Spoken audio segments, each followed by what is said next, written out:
Alemanha pode não ser conhecida pelo sol, mas é aqui que está instalada uma das maiores estações fotovoltaicas do mundo.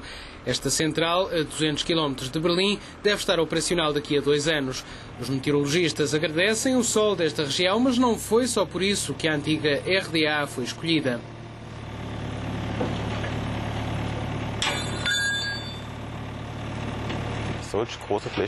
Não encontramos uma superfície assim tão grande na Alemanha Ocidental. Temos uma área de 200 hectares, dos quais estamos a aproveitar 110. É uma razão. A outra é que temos um grande apoio político da parte dos cidadãos. Encontramos as portas abertas. As pessoas estavam felizes por ver um investidor chegar, alguém que mantém a palavra, cria postos de trabalho e utiliza uma superfície que estava abandonada há quase 17 anos. Este espaço foi em tempos um aeroporto militar. Depois de pronta, a central vai empregar poucas pessoas, mas a construção dá trabalho a entre 70 e 100 pessoas. Ao fim de 2 anos de funcionamento, o equipamento deve produzir a mesma energia que foi necessária para a construção. Até 2020, a União tem como objetivo aumentar para 20% a parte das energias renováveis no consumo total de energia. É uma das conclusões da presidência alemã. No mesmo prazo, a União quer reduzir as emissões de dióxido de carbono em 20% e economizar 20% de energia. Mas há um problema. A União quer também crescimento e emprego, quer tornar-se líder mundial de acordo com a estratégia de Lisboa. São contradições que encontramos também junto dos políticos europeus. Quem quer crescimento tem que dizer sim à produção industrial, tem que dizer sim à utilização de superfícies para esse fim e tem que dizer sim ao transporte, à mobilidade de pessoas. Mas se fazemos política climática com o esterismo de hoje em dia, há o perigo de que continuemos a perder empregos. Eu penso que há uma responsabilidade que é preciso ter para que os jovens europeus de amanhã possam ter um emprego na indústria.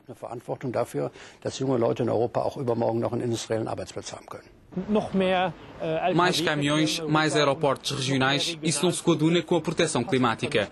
Por outro lado, devemos investir mais no transporte ferroviário, nas cidades verdes, em melhores carros, nas energias renováveis. Isso quer dizer que temos outras tecnologias que podem, afinal, criar mais empregos que as tecnologias existentes. Para que o mercado único floresça e para que as regiões mais fracas sejam fortalecidas, a União quer alargar a rede de transportes, o que abre o caminho para mais emissões de gases com efeito de estufa. Só o setor dos transportes cria 30% das emissões atuais.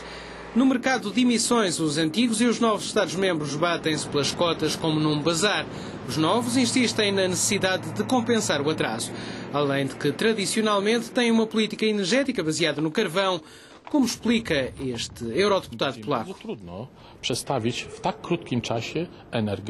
Vai ser muito difícil transformar a política energética numa com menos emissões de CO2 num prazo tão curto. Por isso, na minha opinião, não é possível cumprir os prazos quanto às emissões antes de 2020 sem uma ajuda suplementar dos outros Estados-membros. Po 2020 roku przejście na całkowite wyłapywanie CO2.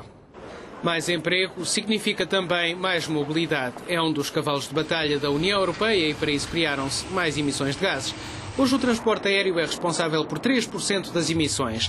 Com o crescimento rápido que está a ter, pode bem transformar-se em breve no principal responsável, segundo previsões da Comissão Europeia. Recentemente foram anunciados subsídios elevados para a pesquisa de tecnologia para uma aviação limpa.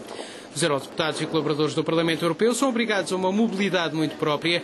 Todos os meses têm que transitar entre as duas sedes, Bruxelas e Estrasburgo. Segundo um estudo dos Verdes, isso cria pelo menos 20 a 30 mil toneladas de CO2 por ano. Esse não é o único exemplo de desperdício energético feito pelas instâncias europeias. Estamos aqui nas catacumbas do Parlamento. Veja que há aqui poucas bicicletas. Já o parque automóvel é enorme. Seria melhor ter mais bicicletas. A maior parte das distâncias que percorremos todos os dias são de 2 ou 3 quilómetros.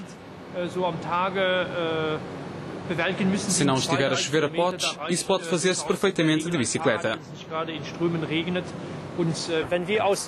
E quando nos vêm descer de uma grande limusine, as pessoas não nos levam a sério quando dizemos que queremos construir veículos mais económicos para a Europa.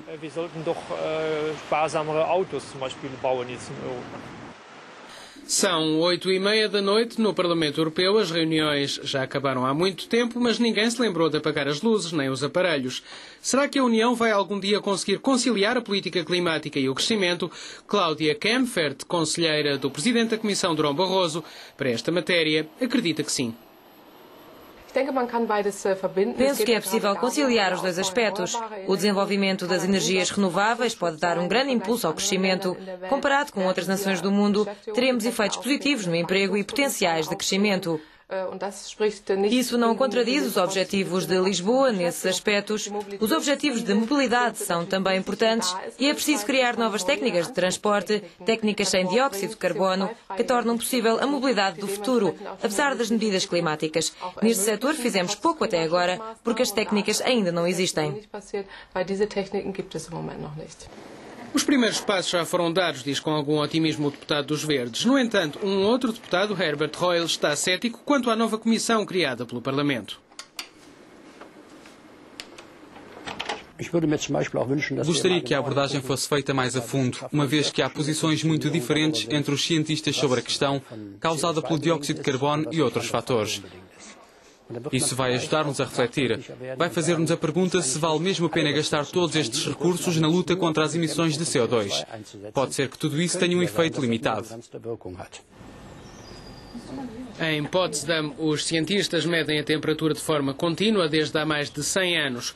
Há uma subida evidente a partir dos anos 70 que só pode ser explicada pela ação do homem. Mesmo se o metano e o vapor da água são também fatores importantes, o principal continua a ser o dióxido de carbono. Se reduzirmos as emissões de CO2, é óbvio que fazemos com que o aumento da temperatura abrande.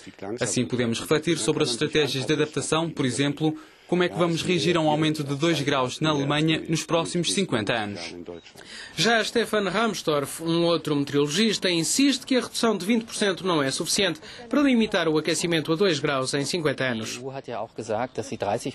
A União Europeia disse que quer reduzir as emissões em 30% se os outros colaborarem. Penso que 30% é o número mais realista para chegar ao objetivo dos 2 graus. Temos que demonstrar que somos capazes de separar o crescimento e a prosperidade do aumento das emissões. De outra forma, como é que países como a China ou a Índia podem participar na proteção do clima se não formos nós a marchar à frente do pelotão? O homem influencia o clima com as emissões de dióxido de carbono. Como? As opiniões podem dividir-se, mas uma coisa é indiscutível: vivemos melhor com ar puro. O desafio é conciliar isso com um bom nível de crescimento económico.